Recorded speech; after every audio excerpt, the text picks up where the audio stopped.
எல்லாருக்கும் வணக்கம். இன்னைக்கு மாவட்ட ஆட்சியரை பார்த்து மனு கொடுக்க வந்திருக்கோம் நாம் தமிழர் கட்சி சார்பா.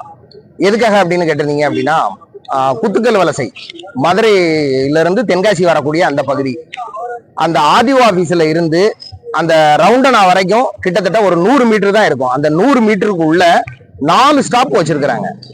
4 ஸ்டாப் பஸ் ஸ்டாப். அதுலயும் ஸ்டாப்பிங் போர்டு 2 இடத்துல வச்சிருக்காங்க. ஒரு இடத்துல வழக்கமா நிக்கக்கூடியது.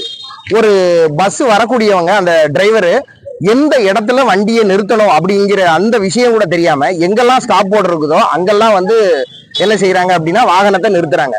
இது அங்க பாத்தீங்கன்னா ஒரு 100 கடைகளுக்கு மேல இருக்குது. 100 கடைகள்ல ஒரு 60 கடைகள்ல பெண்கள் வேலை பாக்குறாங்க. சாயங்காலம் முடிஞ்சதுக்கு அப்புறம் அந்த பஸ் ஸ்டாப்ல தான் நிக்கணும். இந்த பஸ் ஸ்டாப்ல போய் நிக்கிறாங்க அப்படின்னா பஸ் அந்த ஸ்டாப்ல போய் நிக்குது. அப்ப என்ன செய்யுது, இங்க இருந்து ஓடி ஓடி ஏற வேண்டி இருக்கு. இது ஒரு நாள் 2 இல்ல 3 மாசமா இதே பிரச்சனை நடந்துகிட்டு இருக்குது. இது இங்க இருக்கக்கூடிய எல்லா அதிகாரிகளுக்கும் தெரியும்.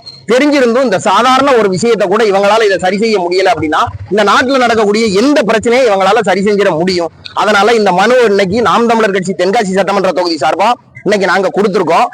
இந்த ஒரு வாரத்துக்கு உள்ளேயே இந்த அதிகாரிகள் இதை ஆய்வு செஞ்சு ஒரு இடத்துல பஸ் ஸ்டாப்பா வைக்கிறதுக்கு ஏற்பாடு செய்யணும்னு கேட்டுக்கிறேன். நன்றி, வணக்கம். நாம் தமிழர். ஸ்டாப் பண்ணிருங்க. அடுத்து